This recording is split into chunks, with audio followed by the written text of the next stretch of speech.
Hey guys, what's up and welcome back to Toe Tags Metal Reviews, and today we're checking out the new releases from Cattle Decapitation, Veil of Maya, the Amity Affliction, and Devildriver.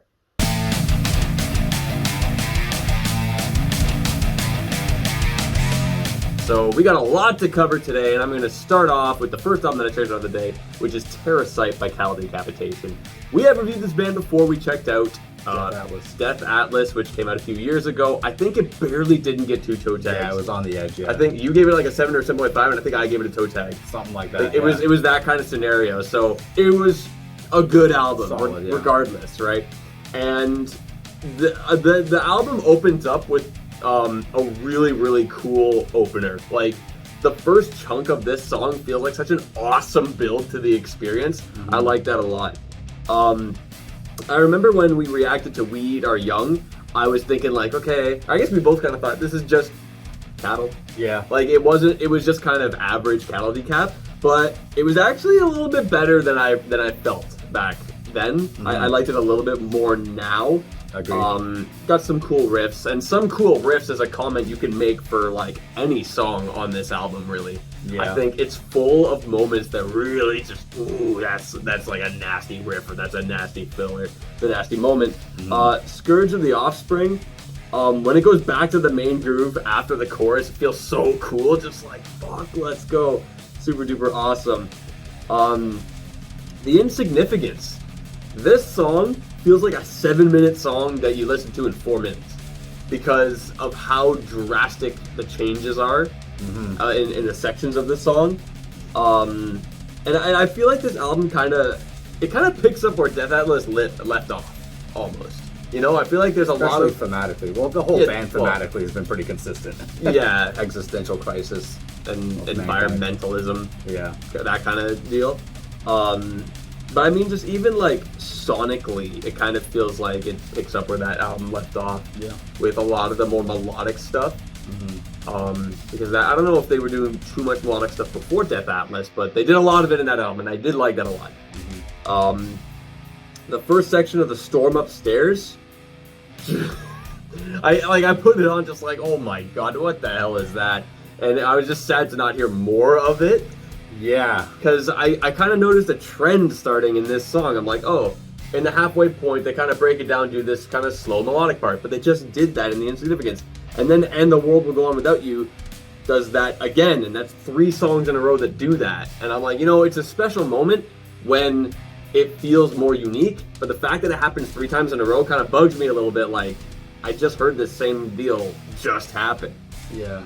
You know, but another thing I noticed about this album is interesting. I'm hearing a lot more lows from Travis with his screams, you know? I feel like it's more focused on the low growls for him, which is pretty cool. I mean, it's just not what I was expecting or used to. Maybe. I don't know if that's a real thing. That might be an in your head kind of thing. I didn't quite notice that, but maybe you're right.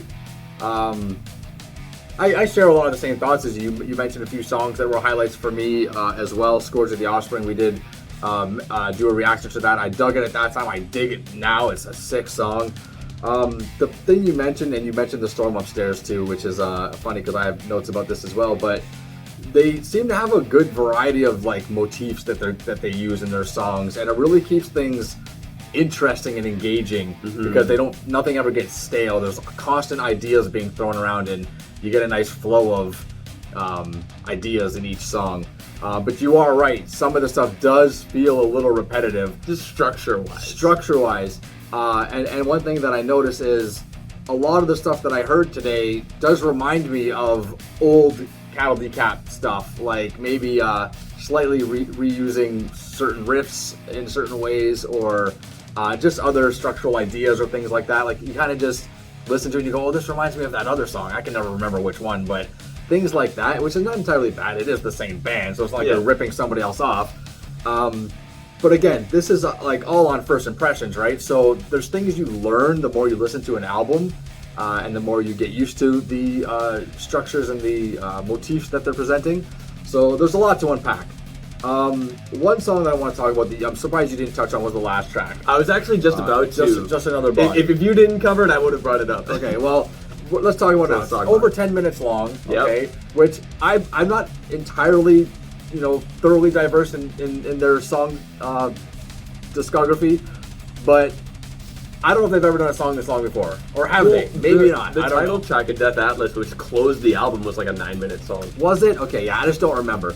Either way, the unique part of this song is clean singing. Yes. And it's not the goblin voice clean singing, No. which a lot of people would call that clean singing because it's on the borderline. It's melodic. I call it goblin voice. I think other people have called it goblin voice. Mm-hmm. But yeah, it's got a section with some legitimate clean singing, and it's pretty good. It's really nice. It's really nice. When I heard that part, I thought Rivers of Nile. That's what I was thinking. It feels like something they would do. Yeah, I didn't really get an idea of something else, but I just thought, you know what, this is a nice touch. And the song is not all clean. It kind of goes on a nice roller coaster. It starts off kind of soft and gets heavy and does all these sorts of things. And I think it was a really nice added touch there. And I'm glad a band like this, that's as heavy as they are, took that chance and did that. I don't know any other song. Like I said, I'm not too well versed in their discography. I've heard all the stuff. I just don't remember. Do they have clean vocals like this in any other song? I'm going to guess no. I think this is a new one for this band. And I got to applaud them for coming out of the shell and doing that. The way that it ends is awesome too, with the strings and that they slowly fade out. Slowly fade out. Very powerful ending. Like, it's a great closing track to this album. I like it a lot. Okay, so let's move on to the next one. So the one I started my day with was Devildriver, Dealing with Demons, okay. Volume 2. Now, we both unfortunately had low expectations going into this because we reacted to 1 or 2 videos. I think it was at least one. I think it was just the one. I don't even remember which one it was, to be honest, but we didn't really like it. We were kind of very underwhelmed about the song and the video that came out.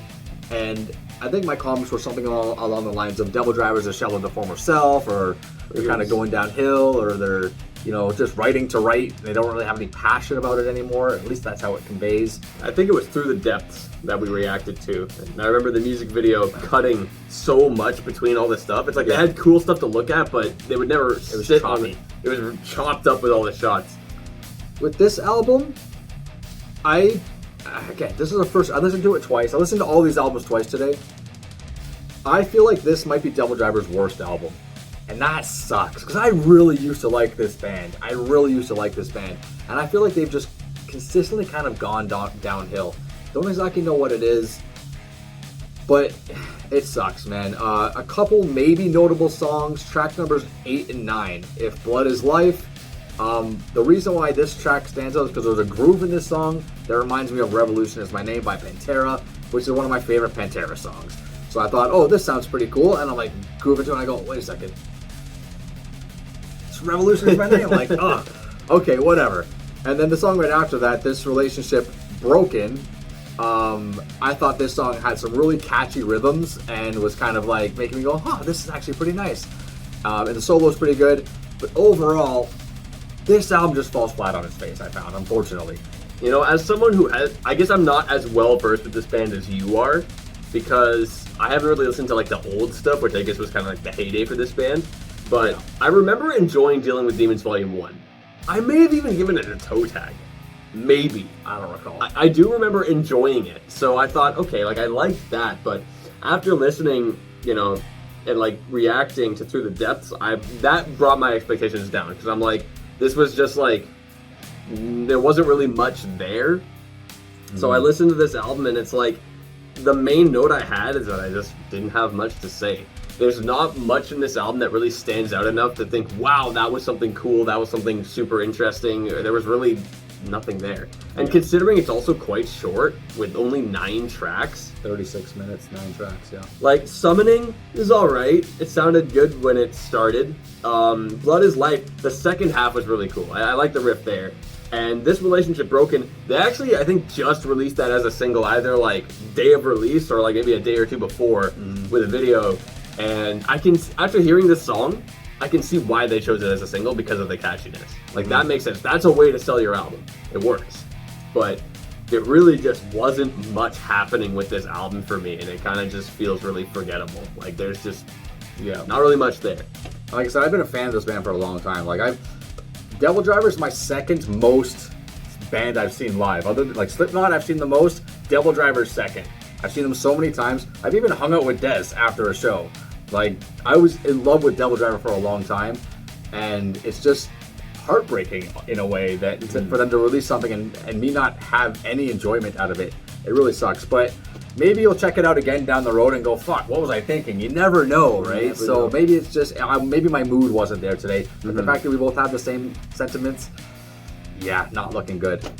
What's next? Well, let's take a look at, how about the second one I checked out today, Mother by Veil of Maya. Now, I love this band. I think these guys are great. I thought False Idol was a really good album. For me, it was weird. The first few tracks were kind of like, all right, and then the album gets amazing after that. So my expectations for this album were in a weird place because we actually reacted to Synthwave Vegan way back when they dropped the video for it, way before this album came out, or was even announced. And we're like, okay, pretty good, I guess.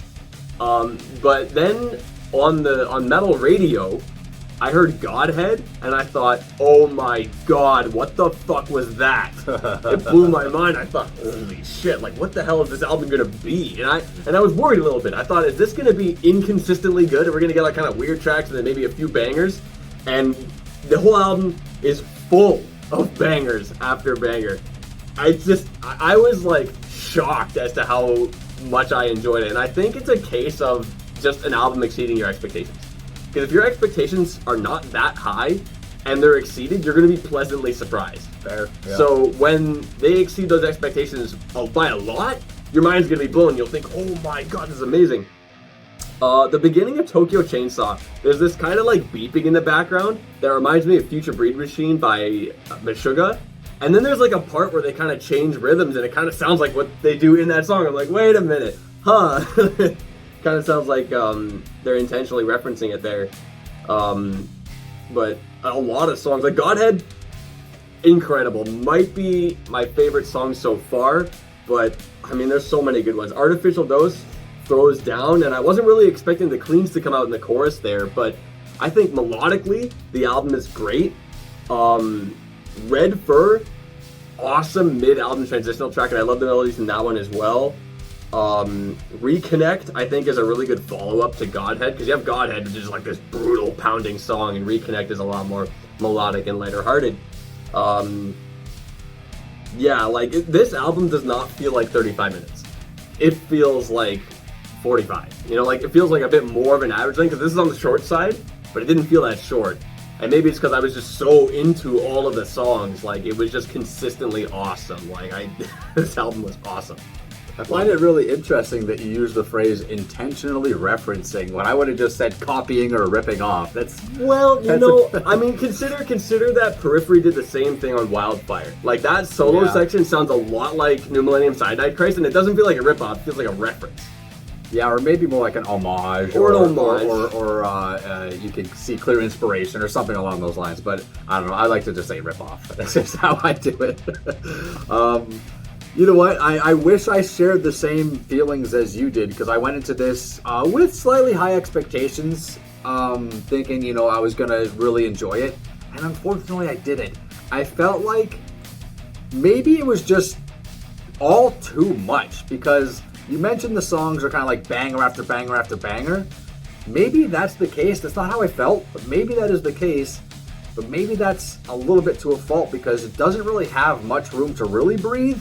I felt like a lot of it was just kind of like all the songs kind of sounded the same to me in a lot of ways, with a few little parts broken up here and there. It's very heavily syncopated, which this band is known for, but for me, it's like sometimes it's just too much. Okay, and again, it could be a mood thing. It could be a point where I wasn't into it today, but later on down the line, I might go, holy shit, what the heck? The only track that really stood out to me, and you mentioned it already, was track number 5, Red Fur, which you mentioned, you called it a mid-album like transitional point. So that alone, and I couldn't really figure out why this track stood out, but the fact that you mentioned it like that, described it like that, tells me that song sounds different than the rest. I feel like it's like a hump, where the rest of the album is kind of like doing this thing, and then there's like a little line here where that song is, and then the rest of the album does its thing again. So it's also kind of like the break song almost. Like Red Fur is kind of like your break in the middle. Yeah, of all the action. I think that's why it stood out to me, because it didn't feel like all the other songs. All the other songs kind of felt, and you know what? I listened to it once. We chatted a bit. He said how much he was enjoying it, and I said, okay, you know what? I should really go back and listen to this again. So I listened to it again a second time with trying to put more focus on my listen and really pay attention, and it just was losing me constantly. I just could not get into it. But yeah, it is what it is. So I didn't really love it, but I didn't hate it. I think there's room for it to grow on me, but I wasn't totally impressed on the first listen. Yeah, it is tricky with like this kind of music that is like so technical for everyone to kind of wrap their head around. There's a lot happening. There's a lot happening, and sometimes this kind of stuff, maybe an acquired taste. Because I was thinking about that too. I'm like, a lot of this album does things that I know Vile's not into, so yeah, I figure probably wouldn't be his thing. I mean, I'm into it when it's not done constantly. That's the problem. It's like doses. I like the doses. Yeah. Right? Either way, Amity Affliction. Not Without My Ghosts. So this band we covered one time when our channel was brand new. One of the first music video reactions we ever did.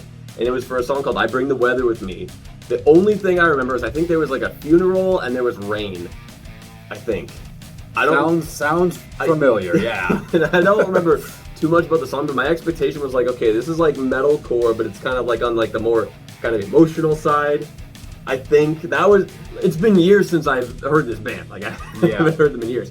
And the album opens up like really hard and heavy, and I wasn't expecting that. That caught me off guard, and I thought, whoa, okay, these guys are pissed. But the clean chorus style is what I kind of recall more, and that is there. And what I was kind of finding is that early on it was kind of like really strong and fresh, and then as the album went on, it kind of started to just lose me a little bit. And it kind of just, by the end, I'm like, fine. But the first few tracks really kind of, I think part of why I enjoyed it is because it caught me off guard, but another part of it is because it had a harder edge to it, but still had like the melodic part to it. It's not like that was completely abandoned. It's just that wasn't like as much of a central focus. This drummer has some good fills. Honestly, great drumming throughout all these albums today. Honestly, all these guys are great players. Just thought I'd mention that. I See Dead People has this fucking awesome double kick blast in its main riff. I didn't notice that. Now I gotta go back and listen to that. When I heard that, I'm just like, oh, that is so cool that he's just kind of like turning the machine gun on, like firing and then stop, fire and then stop. Thought it was awesome. That was really cool. And I like this singer's low growls. I thought those sounded nice too. But overall, like, it started out pretty hot and then kind of cooled off a little bit. But honestly, it was better than I was expecting. Yeah, I agree with this, with the starting off hot and cooling down, because it does start out a lot heavier than I thought it was going to be. And then it kind of gets whiny for the rest of the album. So I like clean vocals in metal. I'm a fan of that. But my problem is when it sounds too emo-y or too emotional. And this album, this band is kind of in that vein. So I liked all of it except for when the cleans were happening, because it was a little bit too whiny for me. And I feel like the first 2 or 3 tracks had a less of that and more of the heavy stuff, whereas the rest of the album kind of went the opposite direction, which kind of started losing me. So I thought the album was okay. It really didn't do a lot for me. It's just not something that I would ever choose to listen to, unfortunately. So it's hard for me to really put a judgment on it, because it's not particularly my style of metal. I don't want to just hate on it because it's not my thing.